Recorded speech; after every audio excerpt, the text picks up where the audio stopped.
Dans cette vidéo, je vais vous montrer comment optimiser votre panneau de configuration NVIDIA, donc comment bien le configurer et bien le régler. Donc ça va être une vidéo assez courte. J'ai déjà fait d'ailleurs des vidéos comme ça auparavant sur la chaîne, vous les avez sûrement déjà vues, mais je vais faire du coup une nouvelle version en plus récent et avec une meilleure qualité.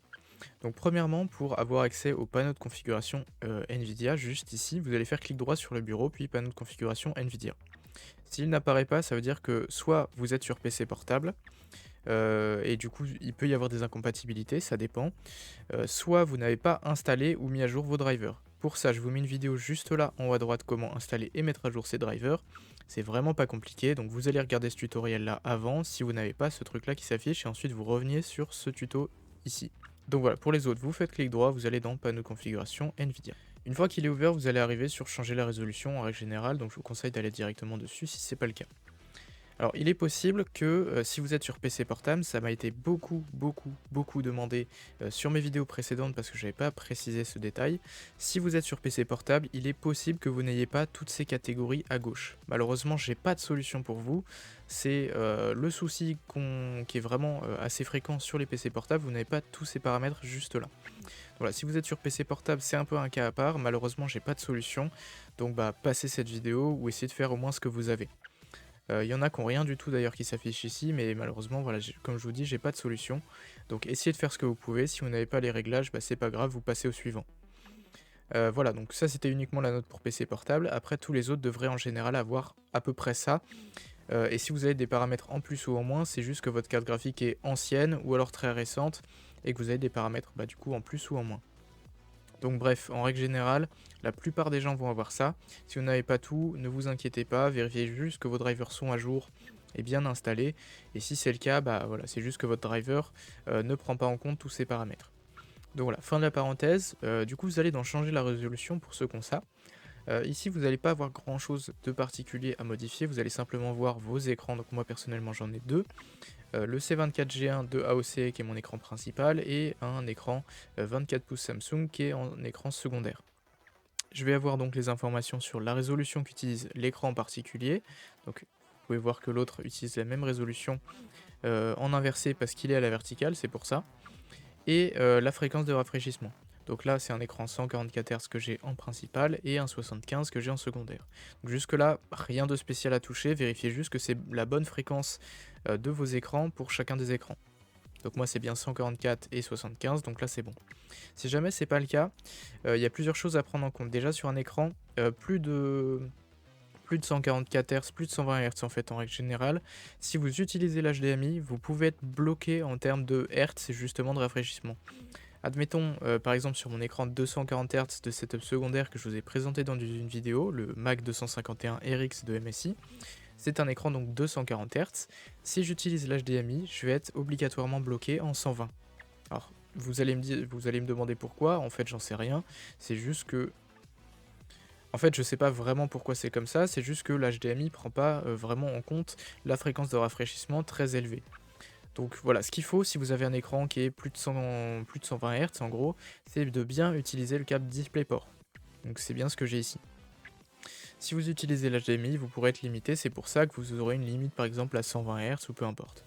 Donc voilà, si vous n'arrivez pas à activer la fréquence maximale réelle de votre écran, c'est juste soit à cause du câble, soit à cause du pilote graphique mal installé, pour ça je vous ai mis la vidéo dans le i en haut à droite, ou alors que vous avez une carte graphique qui ne gère pas un affichage comme ça, ou alors l'écran bien évidemment. Voilà, donc ça franchement il n'y a pas grand chose à faire ici, c'était juste pour être vraiment très précis sur les informations que vous retrouvez ici. Ensuite, dans régler les paramètres des couleurs du bureau, il peut y avoir quelques petits réglages à faire, comme par exemple l'éclat numérique. Ça va faire en gros que les couleurs vont être plus saturées, donc bien sûr c'est à doser, hein, mettez pas non plus, voilà, si vous mettez comme ça en gros c'est en noir et blanc, je vous explique. Si vous mettez de base c'est à 50%, donc c'est la couleur de base, et si vous voulez augmenter un peu, perso ouais peut-être 100 c'est un peu overkill, je vais peut-être mettre genre du 75, ça peut être pas trop mal. Voilà, vous essayez de mettre le même réglage à peu près sur les deux écrans. Alors, bien sûr, vous pourrez avoir une différence entre les deux écrans à l'œil, parce qu'ils ne seront pas identiques. Mais en règle générale, voilà, vous pouvez faire ça comme ça. Donc, la seule chose qui a vraiment à changer en gros là, c'est l'éclat numérique. Et vous pouvez aussi vérifier un petit peu le gamma pour le baisser ou l'augmenter un peu. Ça va dépendre aussi de vos écrans et des réglages que vous voulez. Touchez pas à la teinte, touchez pas, pas spécialement au gamma, un tout petit peu pour l'ajuster, mais moi c'est mes réglages de base comme vous pouvez voir, 0,91 sur mes deux écrans. Donc voilà, il me semble que je ne l'ai pas modifié celui-là. Luminosité, j'ai laissé plus 50, je le gère depuis l'écran. Contraste, c'est pareil. Donc vous faites bien appliquer en bas à droite pour sauvegarder toutes les modifications. Et ensuite, on va passer dans pivoter l'affichage. Alors là, c'est seulement si vous voulez avoir un affichage du coup en paysage et un autre par exemple en portrait. Alors personnellement, je n'utilise pas du tout ce paramètre-là. Moi, je vais directement ici en faisant clic droit, paramètres d'affichage, et je gère ça dans Windows. Donc personnellement, je me sers jamais de ça. Si vous voulez vous en servir, c'est comme vous voulez. Personnellement, je m'en sers pas. Donc je vais passer, il n'y a pas grand chose à faire, c'est juste vous sélectionnez votre écran, vous mettez le mode du coup que vous voulez et basta. Ensuite dans afficher l'état HDCP, donc là il n'y a pas grand chose à faire non plus, c'est juste pour vous dire si c'est compatible ou pas. Je vous laisse regarder sur internet si vous voulez plus d'informations. Configuration du son numérique, c'est seulement si vous avez un écran qui gère le son, donc un écran qui a un câble HDMI par exemple, avec une sortie son. Vous pouvez gérer ça là-dedans, c'est pas vraiment important pour l'optimisation. Là-dedans, alors j'ai eu plusieurs commentaires qui me disaient qu'il valait mieux mettre pas de mise à l'échelle ou des choses comme ça. Personnellement, je laisse rapport hauteur-largeur, j'ai pas vu personnellement la différence. Il y en a sûrement une, j'en sais rien. Le mieux c'est que vous testiez chacun des modes et que vous voyez lequel est le mieux en fait pour votre écran et lequel vous donne le plus de performance vu que c'est un peu l'objectif de cette vidéo. Donc vous sélectionnez vos écrans, vous mettez le rapport que vous voulez, donc plein écran, pas de mise à l'échelle, hauteur-largeur comme vous voulez. Vous testez. Et vous mettez bien par contre faire la mise à l'échelle sur l'affichage et pas sur la carte graphique. Voilà, c'est comme ça, c'est l'écran qui va gérer ça, ce sera pas la carte graphique, ça fait ça en moins. La résolution, ça c'est la même que vous auriez vu du coup dans changer la résolution ici, donc pas besoin d'y toucher. Régler les paramètres d'image avec aperçu, alors là ça peut varier. De base, en principe, ce sera utiliser les paramètres 3D d'image avancée. D'image 3D avancée, c'est pareil.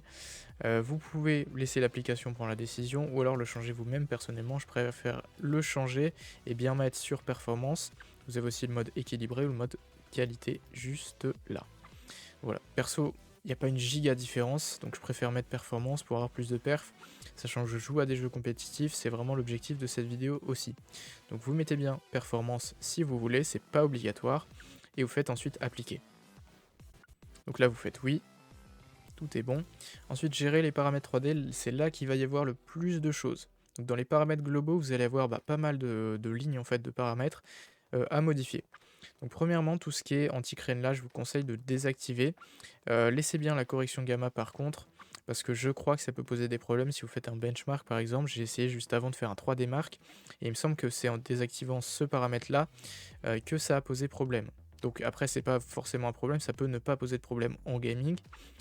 Et voilà, perso je le laisse, vous désactivez par contre tout le reste, c'est pas obligatoire. L'anti-crénelage en gros c'est juste la beauté de l'affichage on va dire. Après c'est surtout les paramètres en jeu qui vont faire la différence. Une fois que vous êtes là-dessus, CUDA processeur graphique, alors là je crois pas qu'il faille, voilà, vous laissez tout, de toute façon il n'y a rien à modifier là-dedans. Vous touchez pas à la compatibilité OpenGL, DSR Factor off, filtrage anisotropique je le désactive. J'active par contre, j'autorise la distorsion LOD négative parce que ça aussi ça m'a fait planter mon 3D Mark. Donc après en gaming ça peut ne pas poser de problème, ça c'est à vous de tester. Filtrage, optimisation d'échantillonnage, vous pouvez le désactiver, d'ailleurs je ne l'avais pas fait.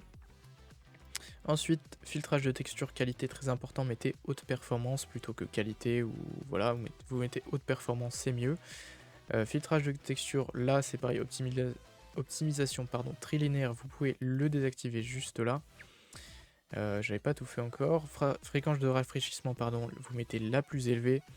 Mode de faible latence, si vous l'avez, c'est possible que vous ne l'ayez pas si vous avez une vieille carte graphique Nvidia. Mais sur les RTX 2000, 3000 et du coup les 4000 qui sortent, vous avez normalement ce paramètre que vous pouvez désactiver, activer ou alors le mettre en ultra. Donc mettez-le en ultra, c'est mieux. Mode de gestion d'alimentation, privilégiez les performances maximales, jusque là ça va de soi. Ensuite je désactive, je laisse en auto la méthode de présentation. Ensuite les 3 suivants désactivés, donc nombre d'images par seconde maximale, c'est pas vraiment obligatoire, ça va vous mettre en gros une limite, admettons de FPS sur un jeu, donc faites ça en jeu, ce sera mieux que de le faire directement dans Nvidia.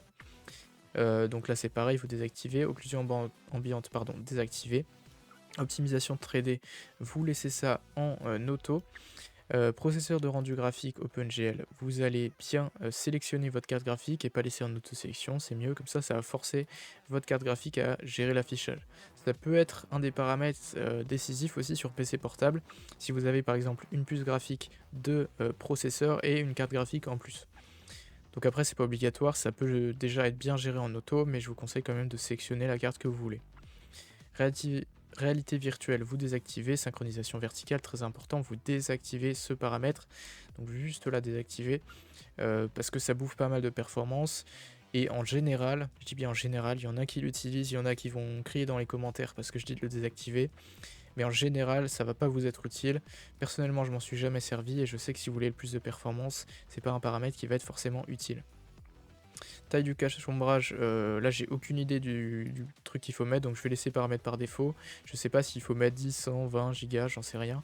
Donc je laisse par défaut, je préfère pas vous dire de bêtises, donc là-dessus je touche pas. Trame de pré-rendu de réalité virtuelle, je m'en fous, je fais pas de VR dans tous les cas, donc je laisse à 1, j'y touche pas non plus. Et triple mise en mémoire tampon, je désactive. Vous faites bien appliquer encore une fois en bas à droite, c'est normal si ça le fait plusieurs fois. Voilà, comme ça. Ensuite, configurer Surround et Physics. Là, il n'y a pas grand chose à faire, sauf si vous avez encore une fois de l'audio qui sort de votre carte graphique jusqu'à votre écran. En l'occurrence, moi j'en ai pas, donc j'ai rien à faire là-dedans. Ensuite, régler les paramètres des couleurs vidéo. Il n'y a pas vraiment de réglage à faire là-dedans, vous pouvez faire des réglages, mais je ne sais pas vraiment à quoi ça correspond, si c'est quand vous ouvrez par exemple un fichier MP4 ou quoi. Mais a priori, ça n'a aucune incidence sur le gaming, donc voilà, vous n'êtes pas obligé de toucher à ça. Et régler les paramètres d'image vidéo, c'est pareil. Normalement, ça n'agit que sur l'ouverture d'une vidéo style MP4, chose comme ça. Si je me trompe, si vous êtes vraiment un très gros connaisseur, mettez ça en commentaire. Toujours dans le respect, bien sûr, de la communauté. Et voilà, je mettrai vos commentaires en épinglé s'ils sont vraiment pertinents. Sinon, ça fera juste de l'information pour ceux qui iront lire les commentaires. Et par pitié, lisez les commentaires avant de poser une question, pour être sûr qu'elle n'ait pas déjà été posée auparavant et que j'y ai déjà répondu. Voilà, donc c'est tout pour la configuration du panneau de config Nvidia. Donc j'espère que cette vidéo vous a plu. Si c'est le cas, vous pouvez mettre un like, vous abonner à la chaîne si ce n'est pas déjà fait, activer la cloche de notification pour ne rater aucune de mes prochaines vidéos optimisation et bien d'autres en informatique. Me suivre aussi sur les réseaux sociaux et mon serveur Discord avec plus de 700 membres. Tous les liens sont dans la description. Je fais aussi des TikTok, des posts Instagram de setup si vous êtes intéressé. Je fais aussi quelques posts sur Twitter sur l'actualité du coup de la sortie de mes vidéos sur la chaîne. Aussi quelques bons plans hardware. Donc voilà, si vous êtes intéressé, tous les liens sont dans la description, ainsi que les liens de ma config PC, du matériel que j'utilise. Donc voilà, c'est tout pour cette vidéo. Moi je vous dis à la prochaine. A plus pour une nouvelle vidéo. Allez, ciao!